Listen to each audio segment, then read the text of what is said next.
ओम शांति सभी रूहानी फरिश्तों को। कैसे हैं आप सब लोग? होप सो कि सब बहुत बढ़िया है।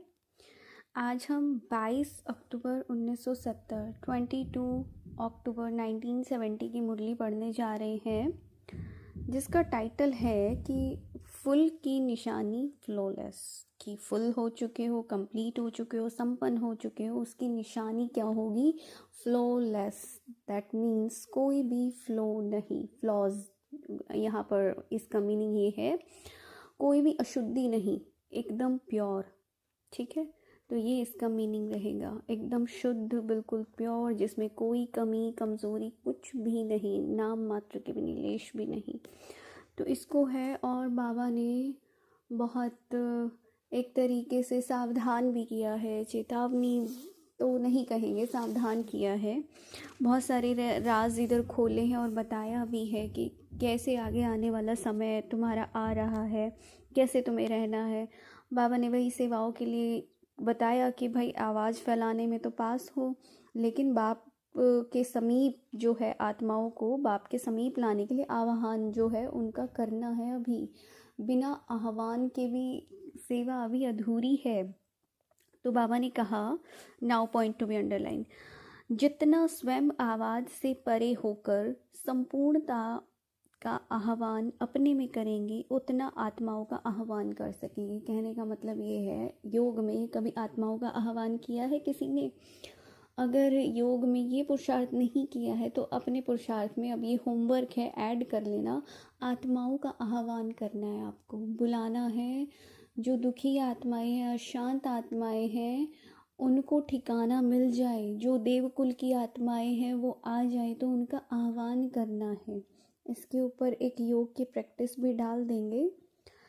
और ये कौन कर सकेंगे? क्योंकि देखो, अभी आवाज़ में रहने का ही सबको जो है अभ्यास है ना। तो बाबा कहते हैं इसलिए आवाज़ से आवाज़ फैल रहा है कि भाई इतने प्रोग्राम्स करते हो तुम, स्पीकर बुलाते हो बड़े बड़े जो महारथी हैं, जो यज्ञ में मतलब ज्ञान को इतना आगे लेकर चलते हैं कि मान लो भाई सूरज भाई हैं, उषा दीदी है, शिवानी दीदी है, कि उनके थ्रू सेवाएं हो रही है। तो ये हो गया आवाज़ से आवाज़ फैलना।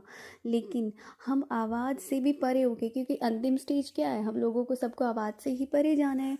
उससे परे हो करके संपूर्णता का आह्वान अपने में करना है, कि हम लोग संपूर्ण हो जाएं। ठीक है, और जब हम संपूर्ण होंगे तो फिर हम आत्माओं का आह्वान कर पाएंगे। इतनी जो है पावर आ जाएगी आत्मा के अंदर में। ठीक, अभी क्या है, थोड़े समय के अंदर धर्मराज का रूप प्रत्यक्ष अनुभव करेंगे। क्या कह रहे हैं? थोड़े समय के अंदर धर्मराज का रूप 1970 में। अब कौन सा है? 2026, क्योंकि अब अंतिम समय है। फिर अनुभव करेंगे कि एक संकल्प के भूल के एक का 100 गुना दंड कैसे मिलता है। और मेरे ख्याल से बहुत आत्माएं अनुभव भी कर रही होंगी अपने संकल्पों से, जब वो खुद ही सजाएं पाती हैं, जब उनसे छूट नहीं पाती हैं।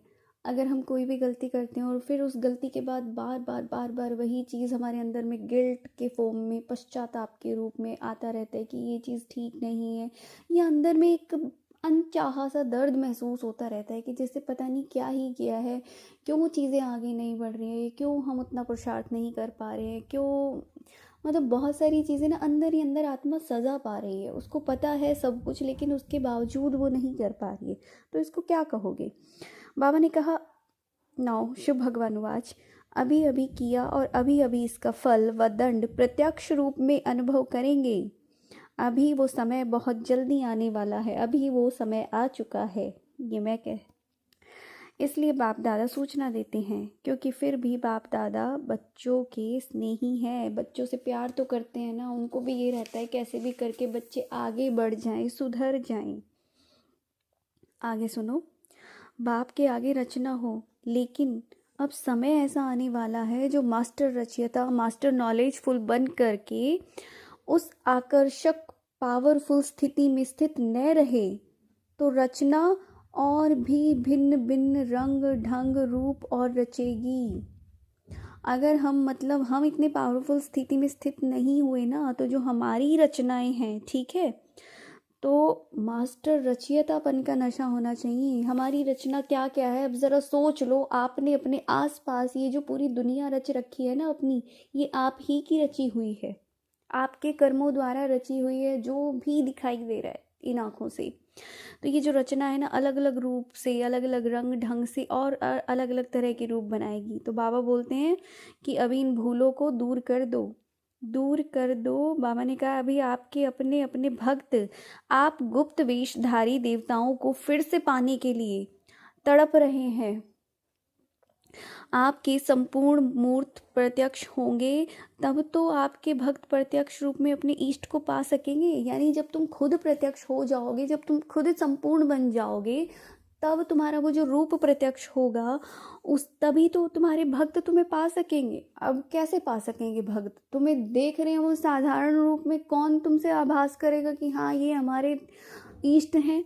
कोई भी नहीं करेगा ना।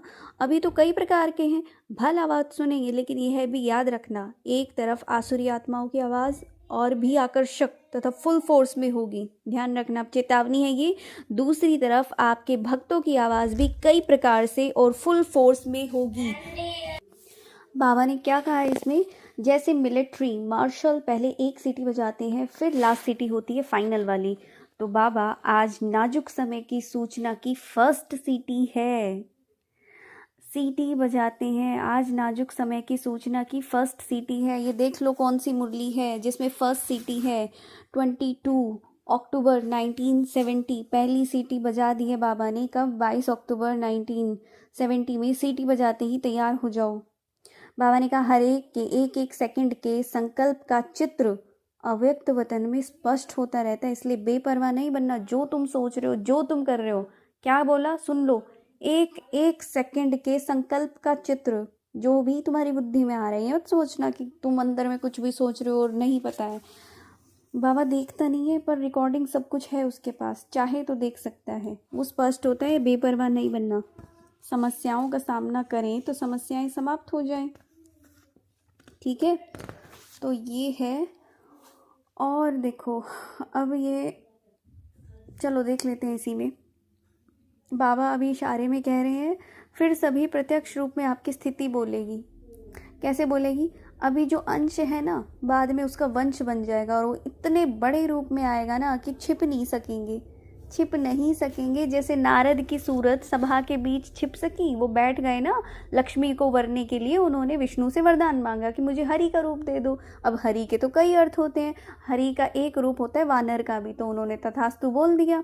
अब उनको तो तथास्तु बोलते ही वानर का रूप आ गया और वो अपने आप में सोच रहे मैं तो बहुत सुंदर हो गया, संसार का सबसे सुंदर प्राणी, अब तो लक्ष्मी मुझे ही वरेगी। ठीक है, वो सारी मायावी नगरी उन्होंने रची थी और वो स्वयंवर जो भी था सब मायावी था।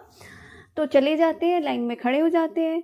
अब वो लक्ष्मी देखे ना उनकी तरफ, ठीक है, कन्या तो देखे ना, और वो बार बार जाके उसके आगे खड़े हो जाए, तो फिर हंसे उसको देख देख के। अब उसको थोड़ा शक हुआ, हर कोई देख के हंसे, हर कोई देख के हंसे। फिर उन्होंने चेहरा देखा अपना शीशे में, उसके बाद तो वो हैरान रह गए कि भगवान मेरे साथ छल कैसे किया आपने। मैंने आपसे सबसे सुंदर रूप मांगा था और आपने तो मुझे कुरूप बना दिया, मुझे वानर का रूप दे दिया। गए वो एक तरह से उल्हाना लेके कि ये क्या किया आपने। तो कहा तुमने ही तो हरि का रूप मांगा था, तुम अपने इतने अहंकार में नशे में आ गए थे। मतलब फिर उनको जो भी है एहसास दिलाया गया। तो ये कहानी थी। तो तुम्हें भी तो बाबा बार बार बता रहा है कि प्रत्यक्ष रूप में सब देखेंगे फिर आपकी स्थिति।